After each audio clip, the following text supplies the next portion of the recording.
नमस्कार दोस्तों, आप सभी का हमारे बीएड सेकेंड सेमेस्टर की अंकुरम क्लासेस में स्वागत है।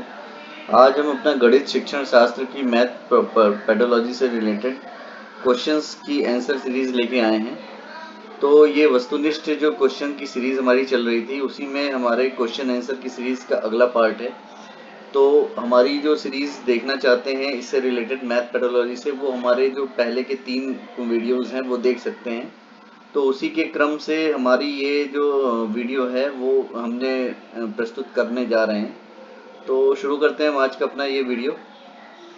इसमें हमारा जो 90 क्वेश्चन तक हो गए थे और 91 क्वेश्चन है, ह्यूरिस्टिक शब्द किस भाषा का बना है। इसमें ए है लैटिन, बी है ग्रीक, सी है फारसी और डी है इनमें से कोई नहीं। तो हमारा जो इसमें सही ऑप्शन इसमें आ रहा है वो है हमारा ग्रीक भाषा का। 92 नंबर का क्वेश्चन है, ह्यूरिस्टिक शब्द का अर्थ क्या है। तो ए है मैं मालूम करता हूँ, बी मैं जानता हूँ और सी जो है मैं जानता हूँ और बी है मैं देखता हूँ और डी है इनमें से कोई नहीं। तो हमारा जो आंसर इसमें दे रखा है वो हमारा आंसर दे रखा है मैं मालूम करता हूँ। तो ज़्यादातर ज्ञात करने की विधियाँ होती हैं तो उसे ही ह्यूरिस्टिक कहा जाता है। तो इस तरीके से हमारा ए ऑप्शन सही है इसमें। और जो हमारा इसका अनुसंधान विधि यानी ह्यूरिस्टिक मेथड बोला जाता है, इस प्रक्रिया का केंद्र है क्या। तो ए है हमारे शिक्षक हैं, बी हैं हमारे विद्यार्थी हैं, सी ए और बी दोनों और डी इनमें से कोई नहीं। तो ये क्वेश्चन का आंसर है बी, यानी हमारे विद्यार्थी हैं अनुसंधान विधि का केंद्र। नेक्स्ट हमारे क्वेश्चन है 94 नंबर का क्वेश्चन है, ह्यूरिस्टिक विधि के लाभ हैं क्या। तो ए है हमारा विद्यार्थियों में आत्मविश्वास, आत्मनिर्भरता एवं वैज्ञानिक दृष्टिकोण का विकास होता है। बी है इस विधि में बालकों को गृह कार्य देने की आवश्यकता नहीं पड़ती है। सी है विद्यार्थियों में सही प्रकार से आलोचना करने की क्षमता का विकास होता है और डी हमारा इसमें दे रखा है कि ये सभी। तो ये सभी जो ऑप्शन है इसमें डी ऑप्शन सही है। नेक्स्ट है ह्यूरिस्टिक शब्द ग्रीक भाषा के शब्द से आया है, किस शब्द से आया है। ए ऑप्शन है ह्यूरिस्को, बी है ह्यूरिस, सी है ह्यूरिक और डी है इनमें से कोई नहीं। तो हमारा जो ऑप्शन नंबर बी ए है वो सही है, ह्यूरिस्को। अब इसका ह्यूरिस्टिक के बारे में, अनुसंधान विधि के बारे में हम एक नोट लेके आए हैं, इंपॉर्टेंट नोट है। इसमें शिक्षक किसी विषय वस्तु के बारे में सीधे सीधे नहीं बताता है, बल्कि प्रश्नों द्वारा छात्रों को स्वयं खोजने को कहता है। तो ये एक अनुसंधान विधि कही गई है, तो इसका मतलब खोजने की विधि है। छात्र स्वयं खोजते हैं तो वो केंद्र में छात्र ही होते हैं। तो ये अगर इम्पोर्टेंट नोट हमारा हमारा ये यदि पता चल जाता है तो आपको ये लगेगा कि इसमें आप जो पिछले हमने क्वेश्चन सॉल्व किए हैं वो सारे के सारे क्वेश्चन केवल इतने ही पैराग्राफ से आप सॉल्व कर सकते हैं। तो ये एक विशेषता है इम्पोर्टेंट नोट्स की कि इससे कई सारे क्वेश्चन हम सॉल्व कर सकते हैं। अगला क्वेश्चन है हमारा 96 नंबर का क्वेश्चन है, निम्न में से किसे ह्यूरिस्टिक यानी अनुमानी पद्धति भी कहा जाता है। तो ए है खोज पद्धति, बी है परियोजना पद्धति, सी समस्या निवारण पद्धति और डी है हमारी व्याख्यान पद्धति। तो इसका ऑप्शन नंबर सी समस्या निवारण पद्धति कहा जाता है। नेक्स्ट हमारा है 97 नंबर क्वेश्चन, निम्न में से कौन सा ह्यूरिस्टिक का गुण नहीं है। ए है हमारा संज्ञानात्मक भावात्मक उद्देश्यों को प्राप्त करने में सहयोग करता है, बी है वैज्ञानिक दृष्टिकोण विकसित करने में मदद करता है, सी है रचनात्मकता में मदद करता है और डी है अभिसरण चिंतन विकसित करने में मदद करता है। तो हमारा जो ये गुण नहीं है इस पे आप ध्यान देंगे तो इसका ऑप्शन नंबर डी, यानी ए बी सी इससे संबंधित है और डी ऐसा ऑप्शन है जो इस गुण से संबंधित नहीं है। अब हमारा अगला क्वेश्चन है 98 नंबर का क्वेश्चन है, निम्न में से कौन सा सबसे मौलिक अनुमानी है। ए है हमारा केंद्र, बी है परीक्षण एवं त्रुटि, सी है अभिज्ञता और डी है आत्म विश्लेषण। तो आप इसमें देखिए हमारा जो क्वेश्चन का आंसर है ये बी है परीक्षण एवं त्रुटि, यही इसका सबसे सही ऑप्शन उचित ऑप्शन है। 99 नंबर का क्वेश्चन है, अगला क्वेश्चन है हमारा 99 नंबर का, निम्न में से कौन सा शिक्षण की ह्यूरिस्टिक विधि का दोष है। दोष शब्द जो है आप देखिए कि गुण नहीं पूछा है, ये दोष पूछा है, ये घुमाने वाले क्वेश्चन होते हैं। ए ऑप्शन है, ए शिक्षक समस्या के समाधान के लिए व्यक्तिगत मार्गदर्शन प्रदान करता है। बी है, छात्रों को उनकी मौजूदा समस्याओं के समाधान खोजने के लिए वातावरण का अन्वेषण करने के लिए शिक्षकों द्वारा प्रोत्साहित किया जाता है। सी है, छात्रों को की व्यक्तिगत समस्याओं का समाधान करते समय शिक्षक अधीर हो सकते हैं। और डी है, यह बच्चों की रचनात्मकता को प्रोत्साहित करता है। तो इसमें जो ऑप्शन नंबर सी है वो सही है, क्योंकि ये दोष पूछ रहा है।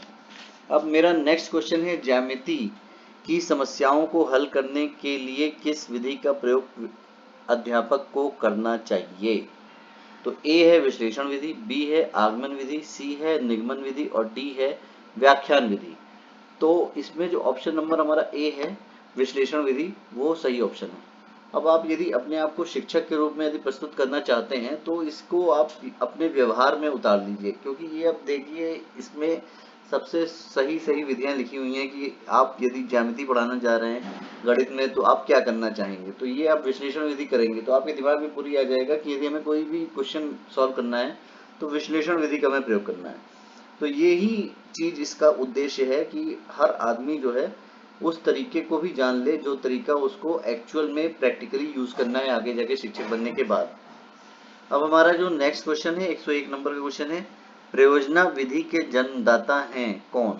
तो ए है क्लियोपैट्रिक, बी है जॉन ड्यूवी, सी है आर्मस्ट्रांग और डी है स्टीवेंसन।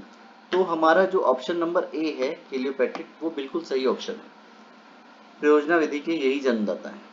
अब हमारा नेक्स्ट क्वेश्चन आता है, इसमें कहा गया है कि बालकों को कम से कम बताना चाहिए, उन्हें अधिक से अधिक खोज निकालने के लिए प्रेरित करना चाहिए। यह सिद्धांत किस विधि में लागू होता है।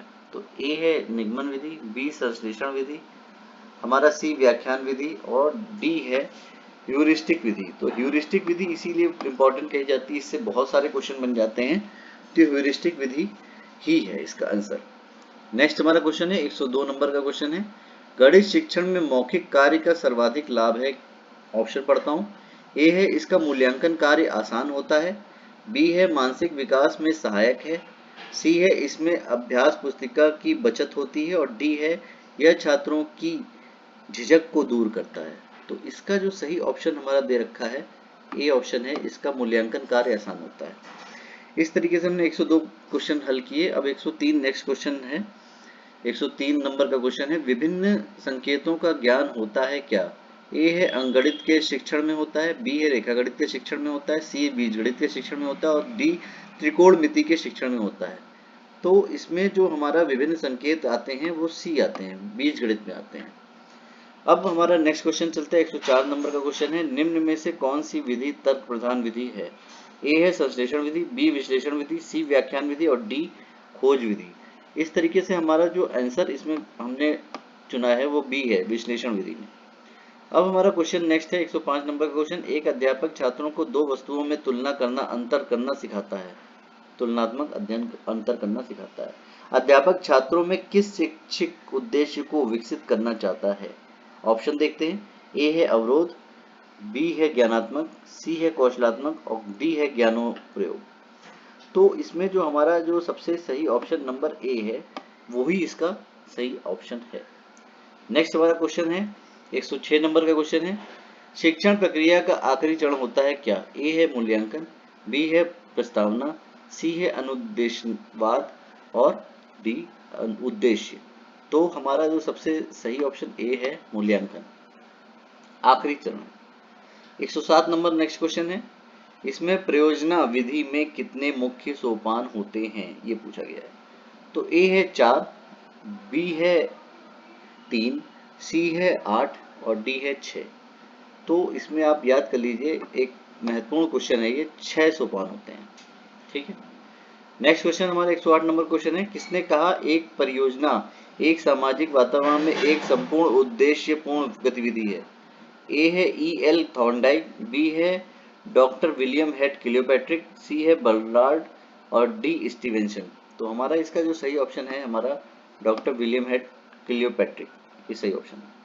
नेक्स्ट क्वेश्चन 109 नंबर का क्वेश्चन है, शिक्षण की प्रयोजना विधि किसके दर्शन से सबसे अच्छी तरह संबंधित है? ए है मैक्स रेफली, बी है जॉन डीवी, सी है रॉबर्ट हंचिस और डी है बी एफ स्किनर। तो इसका जो सही ऑप्शन हमारा जॉन डीवी है, इनके द्वारा है।